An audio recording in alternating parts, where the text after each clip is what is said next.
नमस्ते दोस्तों, book menu में आपका स्वागत है। मैंने अपनी आंखों से लोगों को देखा है जो मार्केट की एक ही सांस में रिच इस ट्रैक्स बन गए। इसलिए नहीं कि मार्केट बदल गया, बल्कि इसलिए क्योंकि वे ये नहीं समझ पाए कि मार्केट उनसे चाहता क्या है। उन्होंने प्राइसेस को मूव करते देखा और सोचा यही सिग्नल है। उन्होंने दूसरों को प्रॉफिट करते देखा और सोचा यही स्ट्रैटेजी है। लेकिन सच ये है कि मार्केट एक्शन को रिवॉर्ड नहीं देता, मार्केट प्रिपरेशन को रिवॉर्ड करता है। हर आदमी ट्रेड करना चाहता है, लेकिन वेट करने को बहुत कम लोग तैयार होते हैं। और यही वजह है कि ज्यादातर लोग बाई करने से पहले ही हार जाते हैं। मैं बोस्टन की बकेट शॉप्स में खड़ा रहा हूं और वॉल स्ट्रीट के बड़े बड़े हॉल्स में भी, और मैंने वही ट्रेजेडी को बार बार अनफोल्ड होते देखा है। दर्शकों के बाद भी नाम बदल जाते हैं, इंस्ट्रूमेंट्स बदल जाते हैं, लेकिन इमोशंस वही रहते हैं। फिर ग्रीड, होप, डेस्परेशन और ये सब एक ही जहर भरी आवाज में इस पर करते हैं, अभी भी करो नहीं तो मौका निकल जाएगा। मैं भी कभी उस बेस पर में फंस जाता था, जब तक मैंने ट्रेडर की जिंदगी की सबसे कीमती कृत नहीं सीखी, और ये है बेस्ट ट्रेड। एक्साइटमेंट में नहीं, क्लैरिटी में लिए जाते हैं। अब ध्यान से सुनो, क्योंकि जो मैं तुम्हें बताने जा रहा हूं वो तुम्हें पूरी जिंदगी शैडोज के पीछे भागने से बचा सकता है। एक भी बाय करने से पहले, एक भी डॉलर रिस्क करने से पहले मेरे पास एक टेस्ट था। 5 स्टेप्स, 5 क्वेश्चंस फिल्टर्स, जो इमोशंस को जजमेंट से अलग कर देते थे। ये कोई बुक से पढ़े हुए रूल्स नहीं थे, ये लॉस में फौज हुए थे, पेन की कीमत पर खरीदे गए थे। और हर बार जब मैंने इन्हें इग्नोर किया, मार्केट ने मुझे बिना दया के पनिश किया। लेकिन इससे पहले कि मैं वो टेस्ट रिवील करूं, तुम्हें यह समझना जरूरी है कि वो बना ही क्यों था। क्योंकि सही फाउंडेशन के बिना सबसे बेस्ट सिस्टम भी कोलैप्स हो जाता है। देखो, ज्यादातर ट्रेडर सोचते हैं कि मार्केट बुल्स और बेरस की लड़ाई है, लेकिन वो सिर्फ है। असल वो तुम्हारे अंदर होती है। जब मैं यंग था, सिर्फ एक लड़का मैं प्राइस मूवमेंट से याद करता था। मैं बता सकता था कि कल स्टॉक कहां क्लोज हुआ था, कहां पे बनाया और कहां फेल हुआ। मेरे पास कंप्यूटर्स नहीं थे, मुझे उनकी जरूरत भी नहीं थी। मेरे पास मेमोरी थी और ऑब्सेशन। लेकिन ऑब्सेशन एक डबल एज स्वॉर्ड है, क्योंकि जब तुम मार्केट से प्यार करने लगते हो तो रीजन की आवाज सुनना बंद कर देते हो। तुम ये मानने लगते हो कि तुम्हारा टैलेंट के उसको स्मार्ट कर सकता है, और वहीं से मार्केट तुम्हारा हाथ पकड़ता है और तुम्हें इनकी तरफ ले जाता है। फिर एक दिन मुझे समझ आया, सक्सेस प्रशिक्षण के बारे में नहीं है, सक्सेस डिसिप्लिन के बारे में है। मुझे ये जानने की जरूरत नहीं थी कि मार्केट कल कहां जाएगा। मुझे ये जानना जरूरी था कि जब सिग्नल आए तो क्या मैं एक्ट करने के लिए रेडी हूं। यही है 5 स्टेप टेस्ट को अपॉर्चुनिटी से अलग करने का मेथड। लेकिन उन स्टेप्स तक पहुंचने से पहले मैं तुम्हें एक कहानी सुनाना चाहता हूं। उस दिन की कहानी जब मैं ऑलमोस्ट सब कुछ खो बैठा। वो साल था 1907। पैनिक हर जगह था, मार्केट पूरी तरह की उसमें था। जो स्टॉक्स महीनों से ऊपर जा रहे थे, अब जमीन के नीचे गिर रहे थे। सड़कों पर लोग घबरा रहे थे, ब्रोकर्स चिल्ला चिल्लाकर थक चुके थे। मैं मार्केट में हेवी शॉट था, और जैसे जैसे प्राइस इस गिरते गए, मेरी फॉर्चून पहले से भी बड़ी होती गई। लेकिन उसी में मैंने वही मिस्टेक की जो आज भी अनगिनत ट्रेडर्स करते हैं। मैंने मान लिया कि मूव कभी खत्म नहीं होगा। मैंने कवर बहुत देर से किया और फिर लॉन्ग बहुत जल्दी चला गया, जिससे सिस्टम ने मुझे रिच बनाया था, वही सिस्टम मेरा हथियार बनकर मुझे डिस्ट्रॉय कर गया। जब सब खत्म हुआ, मैं मिलियंस खो चुका था, लेकिन उस लॉस ने मुझे पैसों से भी ज्यादा कीमती चीज दी, क्लैरिटी। उसी ने मुझे 5 स्टेप टेस्ट बनाने पर मजबूर किया, क्योंकि मैंने समझ लिया, चाहे तुम कितने भी एक्सपीरियंस क्यों ना हो, मार्केट तुम्हें फिर भी इसे यूज कर सकता है। वो तुम्हें वो दिखा सकता है जो असल में है ही नहीं। वो तुम्हें एक्ट करवा सकता है जब तुम्हें स्टील रहना चाहिए। तो अगर मेरी जिंदगी से तुम सिर्फ एक बात याद रखो, बेस्ट ट्रेडर्स वो नहीं होते जो फास्ट ऐड करते हैं। बेस्ट ट्रेडर्स वो होते हैं जो इंटेंशन के साथ वेट करते हैं। मेरी हर ग्रेट रेड कंफर्मेशन का इंतजार करने से बनी, और मेरी हर फेलियर एंटीसिपेशन में एक्ट करने से आई। अब ज्यादातर लोग क्या करते हैं, चार्ट्स खोलते हैं, ब्रेकआउट देखते हैं और तुरंत जंप कर जाते हैं।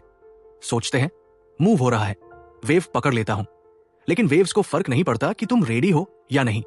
अगर तुम्हारा टाइम इन गोलोजी और प्रिपरेशन सही नहीं है, तो एक परफेक्ट चैट भी तुम्हें डिस्ट्रॉय कर देगा। इसीलिए मैंने 5 स्टेप टेस्ट बनाया, खुद को खुद से बचाने के लिए, और अब मैं वो टेस्ट तुम्हारे साथ शेयर करने वाला हूं।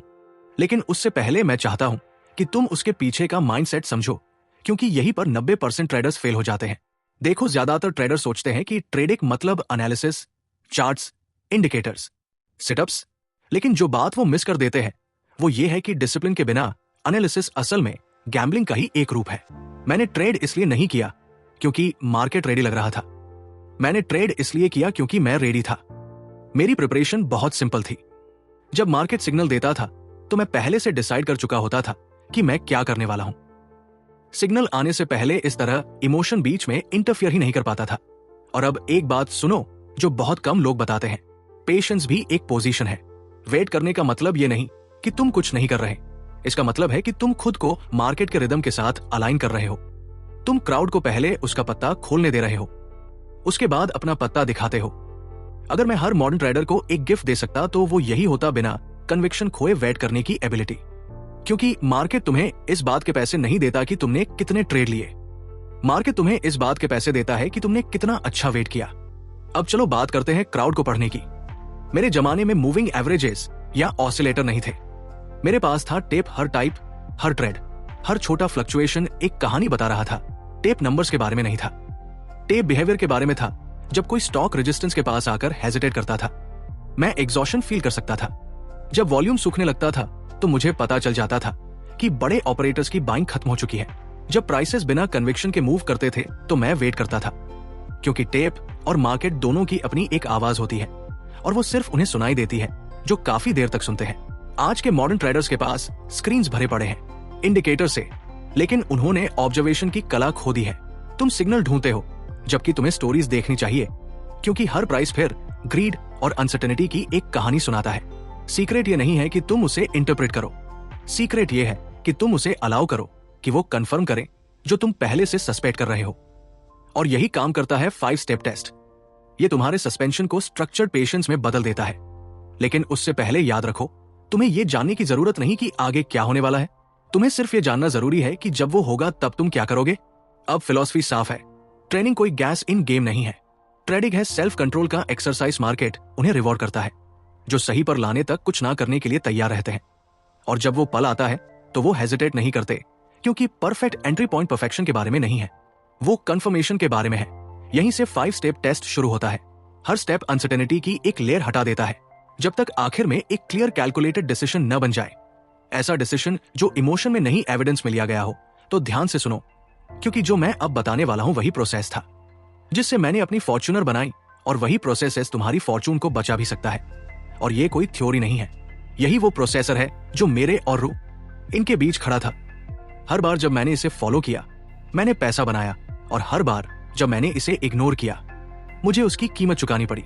ये टेस्ट मार्केट को प्रेडिक्ट करने के लिए नहीं है, ये टेस्ट ये कंफर्म करने के लिए है कि तुम रेडी हो या नहीं, और तुम नोटिस करोगे हर स्टेप गैस, वक्त और इमोशन को हटाता जाता है, जब तक आखिर में सिर्फ एक ही चीज ना बच जाए।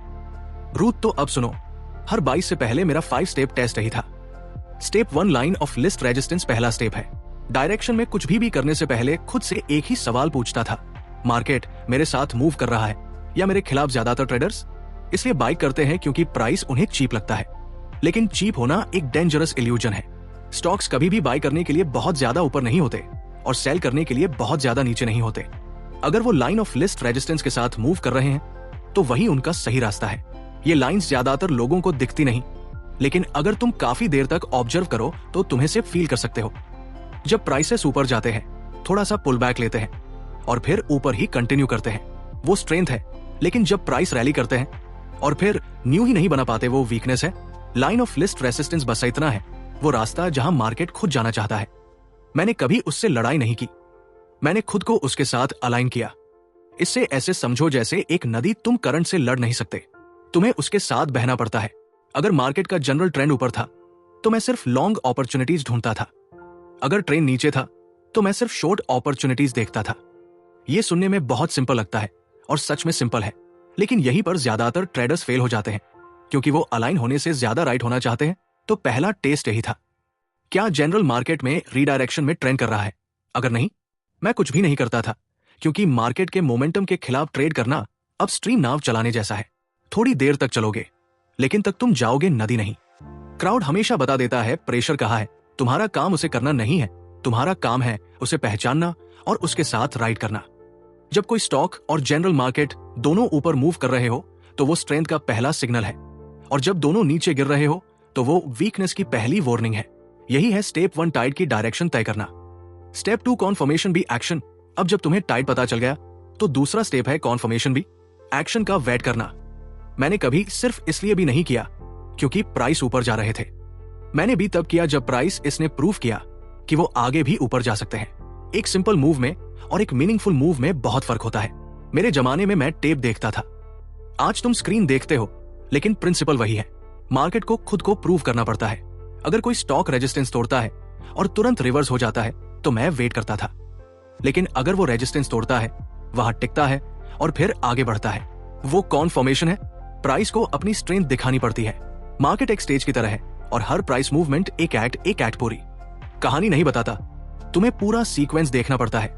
इसी को मैं कहता था कंफर्मेशन भी एक्शन होप से नहीं, इंडिकेटर से नहीं, किसी ऑपरेटर की से नहीं, बल्कि प्राइस ने क्या किया उससे। अगर प्राइस एक्शन में स्ट्रेंथ कंफर्म की तो मुझे पता चल जाता था Insiders big player strong hand active है, और जब वो एक्टिव हो तो तुम लीड नहीं करते, फॉलो करते हो तो दूसरा टेस्ट ही था। क्या मार्केट में एक्शन के जरिए मेरी डायरेक्शन कंफर्म की है? वर्ड से नहीं एलिस, इससे नहीं, सिर्फ मूवमेंट से। अगर जवाब येस है तो आगे बढ़ो, अगर नहीं तो वेट करो। यहां पेशेंस बेहद जरूरी है, क्योंकि सिग्नल के बाद पहला मूव अक्सर इंपेशेंट लोगों को फंसा देता है। असल सिग्नल होता है फॉलो थ्रू में। अगर ब्रेकआउट कई सेशंस तक होल्ड करे, अगर वॉल्यूम प्राइस के साथ बढ़े, अगर पुल बैक शैलो हो, तो वो कंफर्मेशन है। जब कोई मूव रियल होता है तो तुम उससे फील करोगे, क्राउड चेस करने लगता है, लेकिन प्राइस ज्यादा वापस नहीं देता। वही स्ट्रेंथ है, वही मार्केट तुम्हें बता रहा होता है I am ready. Step 3 general market के साथ सिंक्रोनाइज होना। तीसरा स्टेप, और वो जिसे ज्यादातर ट्रेडर्स इग्नोर कर देते हैं, जनरल मार्केट ट्रेंड के साथ सिंक्रोनाइजेशन। दुनिया का सबसे स्ट्रॉन्ग स्टॉक भी अगर तुम ढूंढ लो, लेकिन अगर ओवल मार्केट तुम्हारे खिलाफ है तो वो स्टॉक तुम्हें एंकर की तरह नीचे खींच ले जाएगा। ये बात कभी मत भूलना। इंडिविजुअल स्ट्रेंथ मार्केट वीकनेस के सामने ही ज्यादा देर टिक नहीं पाती। 1929 के क्रैश के दौरान मैंने हर उस स्टॉक को शॉर्ट किया जो वल्नरेबल दिख रहा था, लेकिन मैंने रैंडमली शॉर्ट नहीं किया। मैंने उन्हीं स्टॉक्स को शॉर्ट किया जो सबसे पहले गिरे, जो बाकी से पहले टूटे। क्यों? क्योंकि वो जनरल मार्केट की वीकनेस के साथ सिंक्रोनाइज थे।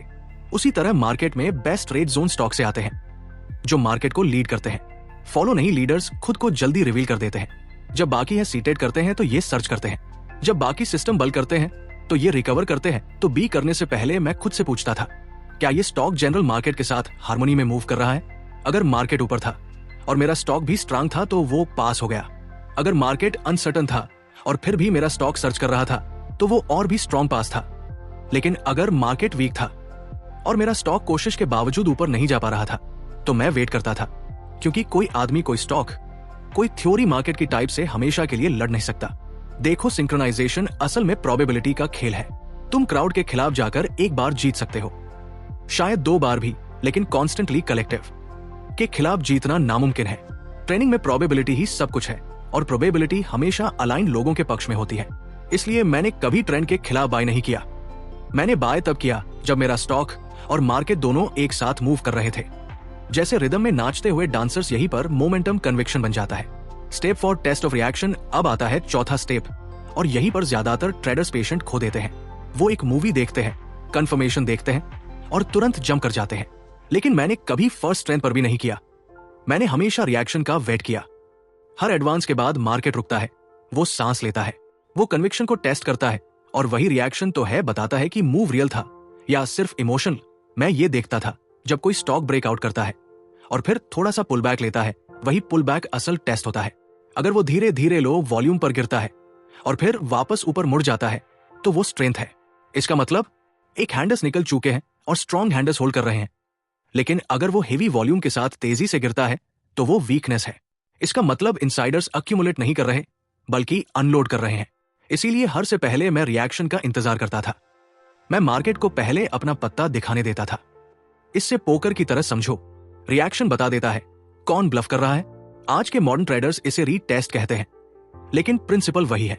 मैं इसे कहता था टेस्ट ऑफ रिएक्शन। ये वही मूवमेंट होता है जहां मार्केट बताता है कि मूव के पीछे ताकत है या नहीं, और मैं तभी बाय करता था जब ये टेस्ट स्ट्रेंथ प्रूफ कर देता था। तो चौथा सवाल यही था, या रिएक्शन के बाद मार्केट ने खुद को होल्ड किया? अगर जवाब यस है तो मूव रियल है, अगर नहीं तो वो ट्रैप है। 1928 में ग्रेट क्रैश से ठीक पहले मैंने ऐसे स्टॉक्स देखे जो महीनों से स्ट्रॉन्ग थे, लेकिन अचानक इस टेस्ट में फेल होने लगे। वो रैली करते, पॉज लेते और स्टेबलाइज होने के बजाय अगली गिरावट में लैप्स कर जाते। वही मेरा क्यों था? मैंने बाय करना बंद कर दिया और शॉर्ट करना शुरू कर दिया।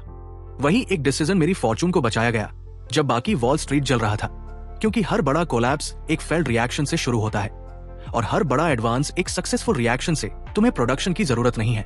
तुम्हें सिर्फ ऑब्जर्वेशन चाहिए। तो याद रखना, पहली राइस मत खरीदो, उस राइस को खरीदो जो अपनी पहली गिरावट सर्वाइव कर जाए। Step 5 final proof, volume, behaviour और कन्विक्शन अब आता है। 5वां स्टेप, सबसे जरूरी स्टेप, यही वो पॉइंट है जहां प्रोफेशनल जजमेंट और इंपल्स अलग हो जाते हैं। चारों टेस्ट पास करने के बाद भी मैं खुद से एक आखिरी सवाल पूछता था, क्या वॉल्यूम, मार्केट का बिहेवियर और कन्विक्शन ये कंफर्म कर रहे हैं कि स्ट्रॉन्ग हैंडल्स कंट्रोल में है? क्योंकि ये बात साफ है मार्केट मैनिपुलेशन और कन्विक्शन की। मैं मूव करता है, वॉल्यूम इन टेंशन का फुटप्रिंट होता है। जब प्राइस के साथ वॉल्यूम बढ़ता है तो समझो क्राउड उस मूवी में शामिल हो रहा है। जब प्राइस रहता है और वॉल्यूम कम हो जाता है तो समझो इनसाइडर्स होल्ड कर रहे हैं। लेकिन जब वॉल्यूम गायब हो जाए और प्राइस बिना दिशा के भटकने लगे तो ट्रेंड मर रहा होता है। इसलिए मैं वर्ड्स पर नहीं, बिहेवियर पर कन्विक्शन ढूंढता था।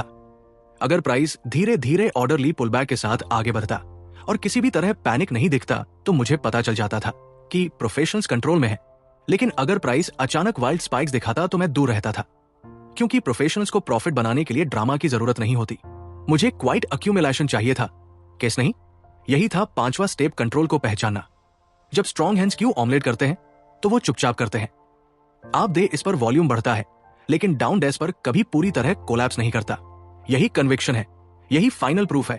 और जब 5 स्टेप्स लाइन हो जाते हैं, मार्केट तुम्हारी डायरेक्शन में होता है, प्राइस एक्शन से कंफर्म करता है, जनरल ट्रेंड के साथ सिंक्रोनाइज होता है, रिएक्शन टेस्ट पास करता है और volume strong hand control proof करता है, तभी बाय करो, ना पहले ना बाद में। यही परफेक्ट एंट्री है। इसलिए नहीं कि ये मैजिकल है, बल्कि इसलिए कि ये लॉजिकल है, क्योंकि उस पॉइंट तक मार्केट खुद बता चुका होता है कि वो क्या करना चाहता है और तुम्हारा एक ही काम होता है, सुनना। मैंने कभी प्राइस इस कोचेस नहीं किया, मैंने उन्हें अपने पास आने दिया और जब वो आए तो मैंने बिना हेजिटेशन एक्ट किया, क्योंकि डिसीजन पहले ही लिया जा चुका था। यही 5 स्टेप टेस्ट का सीक्रेट है। ये मूवमेंट प्रेडिक्ट करने के बारे में नहीं है, ये अलाइनमेंट का इंतजार करने के बारे में है। आज के मॉडर्न ट्रेडर्स के पास ऐसे टूल्स हैं जिनका मैंने सपना भी नहीं देखा था। एल्गोरिदम्स, डेटा चार्ट्स, इंडिकेटर्स, लेकिन इनमें से कोई भी डिसिप्लिन, ऑब्जर्वेशन और पेशेंस की जगह नहीं ले सकता। इनके बिना सबसे बेहतरीन टेक्नोलॉजी भी सिर्फ गैम्बलिंग डिवाइस बन जाती है। तो अपनी अगली ट्रेड से पहले खुद से पूछो, क्या 5 टेस्ट पास हुए हैं? अगर तुम हर सवाल का येस में जवाब नहीं दे सकते तो तुम भी करने के लिए रेडी नहीं हो, क्योंकि मार्केट जल्दबाजी को माफ नहीं करता, वो उससे पनिश करता है, लेकिन पेशेंस को रिचली रिवॉर्ड करता है। मैंने अपनी फॉर्चून हर मूवर ट्रेड करके नहीं बनाई, मैंने उसे परफेक्ट मूव का इंतजार करके बनाया। जब मैंने अपने टेस्ट को फॉलो किया, मुझे लकी जरूरत नहीं पड़ी, और जब मैंने उसे इग्नोर किया तो भारी कीमत चुकानी पड़ी। यहीं से मैंने ये सीखा, परफेक्ट एंट्री पॉइंट टाइम इनके बारे में नहीं होता, वो टेस्टिंग के बारे में होता है। तो मार्केट को टेस्ट करते हो, रिएक्शन को टेस्ट करते हो और सबसे ज्यादा खुद को टेस्ट करते हो, क्योंकि आखिर में सबसे मुश्किल मार्केट वो होता है जो तुम्हारे दिमाग के अंदर है, और जिस दिन तुम उसे मास्टर कर लेते हो उस दिन तुम मार्केट के खिलाफ ट्रेड नहीं करते, तो मार्केट के साथ ट्रेड करते हो। दुनिया का सबसे शानदार सिस्टम भी अगर डिसिप्लिन ना हो तो वो तुम्हें धोखा दे देगा। मेरा 5 स्टेप टेस्ट मुझे प्रोटेक्ट करता था, लेकिन मुझे रिच टेस्ट ने नहीं बनाया, मेरी ओबीडियंस ने बनाया। मार्केट उन्हें पनिश करता है जो अपने ही रूल्स तोड़ते हैं, इसलिए नहीं कि मार्केट क्रूएल है, बल्कि इसलिए कि वो ऑनेस्ट है। जब ही मुझे कोई ट्रेड मिला जो 5 स्टेप्स पास करता था, मैंने सोचा नहीं, मैंने एग्जीक्यूट किया। डिसीजन पहले ही लिया जा चुका था। प्राइस कंफर्म करने से पहले यही वो सीक्रेट है जिसे बहुत कम लोग समझते हैं। बेस्ट ट्रेडर्स डिसीजन तब लेते हैं जब मार्केट शांत होता है, जब वो लाउड नहीं होता। सिग्नल दिखने तक आउटकम तुम्हारी प्रिपरेशन पहले ही तय कर चुकी होती है। मुझे यूनियन पैसिफिक की एक ट्रेड याद है। हफ्तों तक क्वाइट स्ट्रेंथ वॉल्यूम धीरे धीरे बढ़ रहा था। प्राइस था, उसने मेरे हर टेस्ट को पास किया। मैंने बाई तब किया जब मार्केट ने कंफर्म किया। कई दिनों तक कुछ खास नहीं हुआ और फिर अचानक प्राइस साफ और रिलैक्स तरीके से ऊपर एक्सप्लोर हो गया। वो प्रॉफिट लक नहीं था, वो पेशेंस का रिवॉर्ड था, क्योंकि मैंने चेस नहीं किया, मैंने मार्केट को खुद को प्रूव करने दिया। आज ज्यादातर ट्रेडर्स ये नहीं कर पाते। वो एक्टिविटी को प्रोग्रेस समझते हैं, उन्हें लगता है मूवमेंट मतलब अपॉर्चुनिटी, लेकिन सच ये है प्रॉफिट उन्हीं का होता है जो वेट करना जानते हैं। तो मार्केट को मजबूर नहीं कर सकते कि वो जल्दी खुद को रिवील करे। तुम्हारा काम है तैयार रहना जब तक वो खुद ऐसा ना कर दे। अब बात करते हैं असली दुश्मन की, इमोशन फिर। और ग्रीन वही डेमंस है जो मेरे जमाने में टिककर रूम्स को हॉन्ट करते थे। आज तुम उन्हें स्क्रीन के जरिए महसूस करते हो, मैं उन्हें टेप के जरिए करता था। फिर फुसफुसाता है, जो है उसे खो मत देना। ग्रीन फुसफुसाता है, खत्म होने से पहले इसे डबल कर लो। दोनों छोटे हैं जिस पर तुम इमोशन पर एक्ट करते हो। मार्केट तुम्हारा मालिक बन जाता है। इसीलिए मेरा टेस्ट सिर्फ एक मेथड नहीं था, वार्मर था। उसने मुझे स्लो किया, उसने मुझे हर ट्रेड अर्न करने पर मजबूर किया, ना कि उसे चेस करने पर। तो जब भी मार्केट मुझे अर्ली ब्रेकआउट दिखाकर ललचाता था, मैं रिएक्शन का वेट करता था। जब क्राउड पैनिक करता था, मैं चुप रहता था। जब सबको एक्शन चाहिए होता था, मुझे प्रूफ चाहिए होता था। 5 step test certainty ढूंढने के लिए नहीं था, वो पेशेंस बनाने के लिए था। जब तक सर टन टी खुद रिवील ना हो जाए, ये बात समझ लो। परफेक्ट एंट्री पॉइंट प्रोडक्शन के बारे में नहीं है, वो रेडनेस के बारे में है। परफेक्ट मोमेंट वो नहीं होता जब प्राइस टर्न करता है, परफेक्ट मोमेंट वो होता है जब तुम डाउट करना बंद कर देते हो, जब तुम्हारा प्लान, तुम्हारी पेशेंस और तुम्हारी प्रिपरेशन तीनों लाइन हो जाते हैं। वही असली सिग्नल होता है, ना तब जब कैंडल ग्रीन चमकती है, ना तब जब ट्विटर कहता है बाय, बल्कि तब जब तुम्हारे सारे टेस्ट कंप्लीट हो जाते हैं, तभी एक्ट करो। डिसिप्लिन का मतलब इन एक्शन नहीं होता, डिसिप्लिन का मतलब होता है डिलेड एक्शन। ऐसा एक्शन जो सिर्फ सही कंडीशंस के लिए रखा गया हो। जब 5 टेस्ट ऑनलाइन हो जाते हैं, ट्रेंड तुम्हारे फेवर में होता है, प्राइस एक्शन से कंफर्म करता है, जनरल मार्केट तुम्हारी डायरेक्शन सपोर्ट करता है, रिएक्शन स्ट्रेंथ प्रूव करता है और वॉल्यूम कन्विक्शन कंफर्म करता है। उस पल तुम्हें सीटेड नहीं करते, तुम स्ट्राइक करते हो, होप के साथ नहीं, क्लैरिटी के साथ। क्योंकि कंफर्मेशन के बाद हेजिटेशन उतना ही खतरनाक है जितना कंफर्मेशन से पहले एक्ट करना। देखो, पेशेंस और डिसाइसिवनेस एक दूसरे के ऑपोजिट नहीं है, वो पार्टनर्स है। पेशेंस तुम्हें तैयार करती है, डिसाइसिवनेस तुम्हें पे करती है। मार्केट उन्हें रिवॉर्ड करता है जो वेट करते हैं और सही समय आने पर बिना ही स्टेशन एक्ट करते हैं। यही बैलेंस है जिसे मैंने अपनी पूरी कैरियर में मास्टर किया। मैंने इसे लॉसेस के जरिए सीखा। 1907 में मैंने अपने रूल्स फॉलो करके मिलियंस बनाए। 1915 में मैंने उन्हें तोड़कर वही सब खो दिया। डिफरेंस मार्केट का नहीं था, डिफरेंस मेरा था। तुम मार्केट को कंट्रोल नहीं कर सकते, तुम सिर्फ ये कंट्रोल कर सकते हो कि जब मार्केट मूव करे। तुम क्या करते हो? हर ट्रेडर कंट्रोल चाहता है, लेकिन रियल कंट्रोल ट्रेड्स फोर्स करने में नहीं है। रियल कंट्रोल है मार्केट के टेस्ट के दौरान खुद को मास्टर करने में। और मुझ पर भरोसा करो, मार्केट तुम्हें टेस्ट करेगा, वो तुम्हें फॉल्स सिग्नल से अटेम्प्ट करेगा। वो एक बार तुम्हारी बैड हैबिट्स को रिवॉर्ड देगा, सिर्फ बाद में दर्द सिखाने के लिए। अगर तुम्हें सरवाइव करना है तो तुम्हें टेम्पटेशन से ज्यादा स्ट्रांग हैबिट्स बनानी होंगी। 5 स्टेप टेस्ट मेरा सेफ गार्ड था, वो मुझे मुझसे ही बचाता था, वो मुझे याद दिलाता था वेट करना वीकनेस नहीं है, वेट करना स्ट्रैटेजी है। हर विक्ट्री के बाद मैं खुद को वापस स्टेप 1 पर ले आता था, क्योंकि सक्सेस फेलियर से भी तेज नशा चढ़ाती है। जब तुम बड़ा जीतते हो, मार्केट फुसफुसाता है, तुम इनविंसिबल हो। और बड़ा खेलो इस आवाज ने किसी भी बेयर मार्केट से ज्यादा ट्रेडर्स को तबाह किया है। मेरी सबसे बड़ी विंस के बाद मैं सबसे छोटा ट्रेड करता था, क्योंकि असली खतरा हार में नहीं होता, खतरा होता है ये मान लेने में कि मैं हार ही नहीं सकता। ह्यूमैनिटी तुम्हारी आखिरी डिफेंस है। अगर तुम हर ट्रेड को ऐसे ट्रीट करो जैसे वही तुम्हें खत्म कर सकता है, तो तुम इतना लंबा सर्वाइव करोगे कि थ्राइव भी कर सको। अब एक आखिरी सच सुनो, तो मार्केट ट्रेड नहीं करते, तुम अपना बिहेवियर ट्रेड करते हो। चार्ट्स इमोशन का रिफ्लेक्शन होते हैं, तुम्हारे भी और सबके भी। क्राउड फिर से एक्ट करता है, तुम्हें लॉजिक से एक्ट करना चाहिए। क्राउड एक्साइटमेंट ढूंढता है, तुम्हें कंफर्मेशन ढूंढना चाहिए। जब तुम्हारा बिहेवियर डिसिप्लिन हो जाता है, तब तुम्हारे रिजल्ट्स प्रेडिक्टेबल हो जाते हैं। मार्केट हमेशा साइकिल्स में मूव करेगा। टेक्नोलॉजी बदलेगी, एसेट्स बदलेंगे, लेकिन साइकोलॉजी कभी नहीं बदलती। 1907 में टिकट रीडर्स को चलाने वाले इमोशंस वही इमोशंस 2025 में डिजिटल ट्रेडर्स को चला रहे हैं।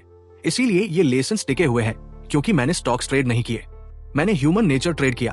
और ह्यूमन नेचर कभी अपग्रेड नहीं होता। तो अगली बार जब तुम चार्ट खोलो, कहां बाय करो, ये पूछो क्या मैंने टेस्ट पास कर लिया है? अगर जवाब नो है, प्लेटफॉर्म बंद कर दो। अगर जवाब येस है, कन्विक्शन के साथ आगे बढ़ाओ। यही फर्क है गैम्बलिंग और ट्रेनिंग में, गैस इन गॉर्नो। इनमें चेसिंग और वेटिंग में perfect entry point fastest trader का नहीं होता, वो पेंशन ट्रेडर का होता है। मेरा सीक्रेट जानना चाहते हो? ये रहा, मार्केट हमेशा उन लोगों को एक आखिरी मौका देता है जो वेट करने के लिए काफी पेशेंट होते हैं। Amazon स्कोर अंश करने दो, क्राउड को रिएक्ट करने दो, तुम प्रिपेयर करो और ऑब्जर्व करो, कंफर्म करो। क्योंकि जब तुम वेटिंग को मास्टर कर लेते हो, तो तुम्हें एक गहरी सच्चाई समझ आती है। Waiting is objection. अगर इन वर्ड्स में तुम्हें मीनिंग मिला तो इसे किसी ऐसे ट्रेडर के साथ शेयर करो जो अभी भी इसके पीछे भाग रहा है। वीडियो को लाइक करो अगर पेशेंस ने कभी तुम्हें बचाया है, और सब्सक्राइब करो, क्योंकि अगली बार मैं कौन का दूसरा साइड दिखाऊंगा। कैसे एग्जिट करना है उससे पहले, जब क्राउड को पता भी ना हो कि मूव खत्म हो चुका है। तब तक ट्रेडवेल ट्रेड, वाइज, और कभी मत भूलना, मार्केट पेशेंस को रिवॉर्ड करता है, प्रेडिक्शन को नहीं।